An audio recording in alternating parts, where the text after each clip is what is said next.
Assalomu alaykum. Andijon IB hafta ichida ko'rsatuvining navbatdagi soni efirda. Bugungi dasturimiz orqali ham Andijon viloyati ichki ishlar organlari tomonidan o'tgan bir hafta davomida amalga oshirilgan ishlar, jinoyat va hodisalarning batafsil tafsilotlari bilan yaqindan tanishasiz. Ichki ishlar organlari xodimlarining ma'naviy dunyoqarashini boyitish hamda yuksak insonparvarlik qadriyatlari asosida xizmat burchini sidqi dildan bajarishlarini ta'minlash maqsadida bugun 20-oktyabr kuni Andijon viloyati ichki ishlar boshqarmasi apparati shaxsiy tarkibi uchun navbatdagi ma'naviyat va ma'rifat darsi tashkil etildi. Dastlab Andijon davlat pedagogika instituti filologiya fakulteti o'zbek tili va adabiyoti kafedrasi o'qituvchisi Muhammad Yusuf Ikromov tomonidan o'zbek tili onajonim tili bu mavzusida ma'ruza o'qildi. Ma'ruza davomida o'zbek tilining boy tarixi, uning dunyo sivilizatsiyasidagi o'rni va roli, buyuk allomalar tomonidan rivojlantirilgan til madaniyati haqida atroflicha ma'lumot berildi. Shuningdek, til millatni millat qiluvchi buyuk boylik ekani, uning saqlanishi va avloddan avlodga sof holda yetkazilishi barcha fuqarolar, jumladan davlat xizmatchilari zimmasidagi muqaddas burch ekani ta'kidlandi. Ma'rifat soati davomida tashkiliy boshqarma boshlig'ining yuridik masalalar bo'yicha o'rinbosari mayor Qodirjon Numonov tomonidan ichki ishlar organlari xodimlari o'rtasida qonun hujjatlarining mazmun mohiyati targ'ibot qilindi. Xususan, O'zbekiston Respublikasi Ichki ishlar vazirining 2025-yil 10-sentyabrdagi ichki ishlar organlari faoliyati samaradorligini reyting baholash tartibini joriy etish to'g'risidagi 515-sonli hamda 2025-yil 15-iyuldagi ichki ishlar organlarida hujjatlar aylanmasini tashkil etishning yagona tartibini joriy etish to'g'risidagi 395-sonli buyruqlari shaxsiy tarkibga batafsil tushuntirib o'tildi. Ma'naviyat va ma'rifat darsi davomida fuqaro tomonidan pora tariqasida berilgan 1000 AQSh dollarini olmasdan o'z qasamyodiga sodiq qolgan Izboskan tumani ichki ishlar bo'limi profilaktika inspektori kapitan Azizbek Qo'ziyev boshqarma boshlig'ining 20 million so'm pul mukofoti bilan tantanali ravishda taqdirlandi. Ushbu xodimning kasbiga sadoqat ko'rsatganligi barcha shaxsiy tarkibga ibrat bo'lishi lozimligi alohida ta'kidlanib, profilaktika inspektorining ota-onasiga, vazirlik rahbariyati hamda Andijon viloyati ichki ishlar organlarining barcha xodimlari nomidan chuqur minnatdorchilik bildirildi. Ma'rifat soati so'ngida xodimlar e'tiboriga O'zbekiston Milliy teleradio kompaniyasi tomonidan tayyorlangan tahlilnoma ko'rsatuvi namoyish etildi. 25-oktyabr ichki ishlar organlari xodimlari kuni bayrami hamda O'zbekiston Respublikasi ichki ishlar organlari tashkil etilganligining 34 yilliga bayrami munosabati bilan Andijon viloyati ichki ishlar organlarida xizmat qilayotgan xodimlar o'rtasida sportning mini futbol turi bo'yicha Andijon viloyati ichki ishlar boshqarmasining sohaviy xizmatlari hamda shahar tuman ichki ishlar organlari xodimlaridan tuzilgan jami 20 ta jamoa ishtirokida o'tkazilgan mazkur musobaqa murosasiz va qizg'in kurashlar ostida o'tdi. Olimlar tomonidan aniqlanishicha, futbol yiqilishlar tufayli suyaklar sinishi ehtimolini anchagina kamaytiradi. Gap shundaki, sportning bu turi bilan muntazam shug'ullanish mushaklarni va suyak to'qimalarini mustahkamlashga xizmat qiladi. Shu bilan birgalikda muntazam ravishda futbol o'ynash organizmdagi barcha organlar va tizimlarga, birinchi navbatda yurak-qon tomir va asab tizimlariga ijobiy ta'sir ko'rsatar ekan. Shiddatli va murosasiz uchrashuvlar yakuniga ko'ra faxrli 3-o'rinni Paxtaobod tumani ichki ishlar bo'limi xodimlari qo'lga kiritgan bo'lsa, 2-o'rin Marhamat tumani ichki ishlar bo'limi jamoasiga nasib etdi. Raqiblaridan ko'ra kuchli va omadliroq sanalgan Buloqboshi tumani ichki ishlar bo'limi jamoasi esa musobaqa g'olibiga aylandilar. G'olib va sovrindorlar boshqarma rahbariyati tomonidan kubok, medal, diplom va esdalik sovg'alari bilan taqdirlandilar.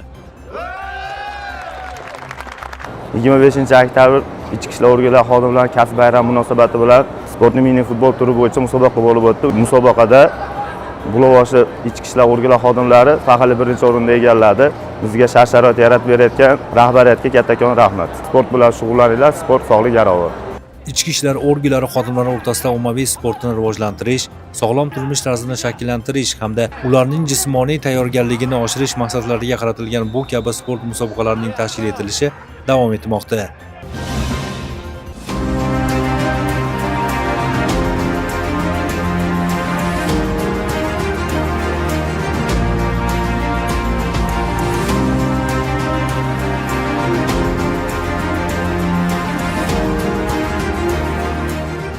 25-oktyabr Ichki ishlar organlari xodimlari kuni bayrami arafasida Andijon viloyati Ichki ishlar boshqarmasining axborot texnologiyalari sohasidagi jinoyatlarga qarshi kurashish boshqarmasi uchun mo'ljallangan ma'muriy bino to'liq rekonstruksiya qilinib, yangilangan holda foydalanishga topshirildi. Ushbu muhim tadbirda Andijon viloyati Ichki ishlar boshqarmasi boshlig'i polkovnik Sanjar Jabarov, boshqarma rahbariyati, soha xodimlari hamda jamoatchilik vakillari ishtirok etdi. Ramziy lenta qirqilib, zamonaviy talablarga javob beradigan ushbu binoda xodimlar uchun qulay mehnat sharoitlari, zamonaviy texnologiyalar bilan jihozlangan ish xonalari hamda samarali faoliyat yuritish uchun yaratilgan barcha shart-sharoitlar bilan yaqindan tanishildi. Bugungi kunda kibermakonda sodir etilayotgan jinoyatlarning tobora ortib borayotganligi bu sohadagi islohotlarni amalga oshirishni taqozo qilmoqda. Xususan 2025-yil 30-aprel kungi Prezidentimizning 153 sonli qarorlari qabul qilindi. Ushbu qaror bilan joylarda axborot texnologiyalari sohasidagi jinoyatlarga qarshi kurash boshqarmalari tashkil etildi. Xususan bizning Andijon viloyati Ichki ishlar boshqarmasi axborot texnologiya sohasidagi jinoyatlarga qarshi kurash boshqarmasini alohida ma'muriy binoga ajratib chiqarilganligi va boshqarma boshlig'imiz tomonidan ushbu binoga alohida zamon talablariga mos ravishda jihozlanib, xodimlar uchun foydalanishga topshirilganligi fuqarolarimizni rozi qilish yo'lida bizga juda katta ulkan mas'uliyat yuklaydi. Ushbu yaratib berilgan shart-sharoitlar bizga fuqarolarimizning murojaatlarini sifatli va tezkorlik bilan ijroga qaratish, kibermakonda sodir etilayotgan jinoyatlar qurboniga aylanib qolmasliklarini oldini olishga ko'makchi bo'lib xizmat qiladi. Ma'lumot o'rnida axborot texnologiyalari sohasidagi jinoyatlarga qarshi kurashish boshqarmasining asosiy vazifalari axborot texnologiyalaridan foydalanib sodir etiladigan jinoyatlarni aniqlash, fosh etish, bartaraf etish va ularning oldini olish, axborot texnologiyalaridan foydalanib sodir etiladigan jinoyatlar yuzasidan tezkor qidiruv, tergovga qadar tekshiruv, surishtiruv va tergov faoliyatini olib borish, shu bilan birga shaxsning kiber gigiyenasini shakllantirish hamda jamiyatning kiber madaniyatini yuksaltirishga qaratilgan targ'ibot tashviqot faoliyatini tashkil etish va muvofiqlashtirishdan iboratdir. Shu fursatdan foydalanib barcha fuqarolarimizni bugungi kunda internet ijtimoiy tarmoqlarida tarqalayotgan yolg'on va soxta xabarlar ta'siriga tushib aldanib qolmasliklarini so'ragan holda ushbu turdagi jinoyatlardan jabrlangan fuqarolarga 102 yoki 112 qisqa raqamlariga qo'ng'iroq qilishlarini hamda Andijon viloyati Ichki ishlar boshqarmasining axborot texnologiyalari sohasidagi jinoyatlarga qarshi kurash boshqarmasiga kelib, to'g'ridan-to'g'ri murojaat qoldirishlarini so'rab qolamiz. Ta'kidlash joizki, ushbu sohaga oid zamonaviy jihozlar bilan ta'minlangan ma'muriy bino jinoyatchilikka, ayniqsa axborot texnologiyalari sohasidagi huquqbuzarliklarga qarshi kurashda tizimli yondashuvni ta'minlash, shuningdek xodimlarning ish samaradorligini yanada oshirishga xizmat qiladi. 25-oktyabr Ichki ishlar organlari xodimlari kuni bayrami arafasida Qo'rg'ontepa tumani qo'riqlash bo'limi xodimlari uchun barpo etilgan yangi zamonaviy bino foydalanishga topshirildi.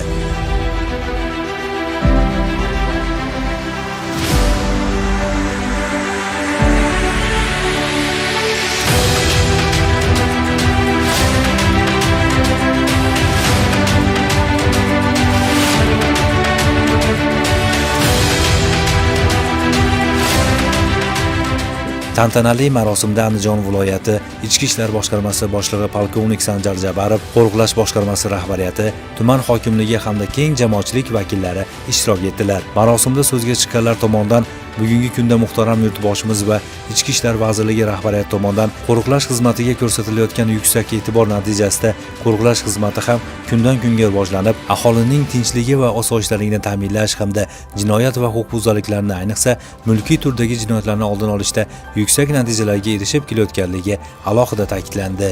Ushbu ma'muriy binoning qurilish ta'minlash ishlarida jonbozlik ko'rsatganlarga ham alohida minnatdorchilik bildirilib, ularga ehtirom ko'rsatildi. Shu bilan birga qo'riqlash bo'limiga xizmat avtomashinasi ham tantanali ravishda topshirildi. Qurilish ishlari zamonaviy me'moriy talablarga mos ravishda amalga oshirilib, yangi binoda xodimlar uchun barcha zarur sharoitlar yaratilgan. Xizmat xonalari, navbatchilik qismi, video nazorat va axborot texnik markazi, jismoniy va yuridik shaxslarning murojaatlarini qabul qilish xonasi, xodimlarning bilim saviyasini oshirishga qaratilgan ma'naviyat xonasi, simulятsion o'q otish xonasi, xodimlarning jismoniy va jangovar tayyorgarligini oshirish maqsadida tashkil etilgan barcha qulayliklarga ega bo'lgan sport zali hamda dam olish xonalari zamonaviy jihozlar bilan ta'minlangan. Ushbu yangi binoning foydalanishga topshirilishi tumanda huquq-tartibotni ta'minlash, fuqarolar mulki xavfsizligini mustahkamlash hamda qo'riqlash xizmatining samaradorligini yanada oshirishda muhim ahamiyat kasb etadi. 25-oktyabr Ichki ishlar organlari xodimlari kuni bayrami hamda O'zbekiston Respublikasi Ichki ishlar organlari tashkil etilganligining 34 yilligi bayrami munosabati bilan Andijon viloyati Ichki ishlar boshqarmasining saf maydonida tantanali bayram tadbiri o'tkazildi. Bo'lib o'tgan marosimda viloyat hokimligi va huquq-tartibot organlarining rahbarlari, viloyat Ichki ishlar boshqarmasining rahbar va xodimlari, tizimda uzoq yillar mehnat qilib, hozirda nafaqa yashini surayotgan faxriylar hamda xizmat vazifasini bajarish chog'ida halok bo'lgan xodimlarning oila a'zolari ishtirok etdi. Tadbir avvalida Andijon viloyati Ichki ishlar boshqarmasi boshlig'i polkovnik Sanjar Jabarov tomonidan O'zbekiston Respublikasi Ichki ishlar vaziri general-leytenant Aziz Tashpo'latovning 25-oktyabr Ichki ishlar organlari xodimlari kuni bayrami munosabati bilan soha xodimlari hamda faxriylariga yo'llagan bayram tabrigi o'qib eshittirilib, yurtimiz tinchlik osoyishtaligini ta'minlashga o'z hayotini bag'ishlab kelayotgan xodimlar va muhtaram faxriylar samimiy muborakbod etildi. Shuningdek, tadbirda Andijon viloyati hokimligi hamda huquq-tartibot organlari rahbarlari ham so'z olishib, jamiyatimizda tinchlik va osoyishtalikni mustahkamlash yo'lida zahmatli xizmat olib borayotgan ichki ishlar organlari xodimlariga mustahkam sog'lik va yangi muvaffaqiyatlar tilandi. Bayram munosabati bilan Ichki ishlar vazirining tegishli buyrug'iga asosan bir guruh xodimlar navbatdagi maxsus unvonlar, idoraviy ko'krak nishonlari, Ichki ishlar vazirining faxriy yorliqlari, esdalik qo'l soatlari hamda pul mukofotlari bilan taqdirlangan bo'lsalar, 25 nafar ichki ishlar organlari xodimlariga ipoteka krediti asosida turar joy sotib olish uchun 25% miqdorda dastlabki badal pullari ham ajratildi. Shu bilan birga bir guruh faxriy xodimlar ham ichki ishlar organlarining faxriy xodimi ko'krak nishonlari hamda ichki ishlar vazirining esdalik qo'l soatlari bilan taqdirlandilar. Ushbu mukofotlar boshqarma boshlig'i tomonidan tantanali ravishda o'z egalariga topshirildi. Bundan tashqari bayram munosabati bilan Andijon viloyati huquq-tartibot organlari bilan yaqin hamkorlikni yo'lga qo'yib, tinchlik va osoyishtalikni ta'minlash hamda fuqarolarning qonuniy manfaatlarini himoya qilishda alohida namuna ko'rsatib kelayotgan bir guruh rahbar va xodimlar ham esdalik sovg'alari bilan taqdirlandilar. Tadbir davomida tantanali bayramga taklif etilgan ichki ishlar organlarining faxriy xodimlariga hamda xizmat vazifasini bajarish chog'ida halok bo'lgan xodimlarning oila a'zolariga ham esdalik sovg'alari topshirildi. Tantanali marosimdan so'ng barcha guruhlar orkestr ijrosidagi musiqa sadolari ostida tantanali saf yurishdan o'tdilar. Tadbir yakunida Andijon viloyati Ichki ishlar boshqarmasi rahbariyati faxriylar hamda xizmat burchini ado etish vaqtida qahramonlarcha halok bo'lgan xodimlarning oila a'zolari ishtirokida boshqarma hovlisidagi xotira maydoniga gulchambar qo'yish marosimi ham bo'lib o'tdi.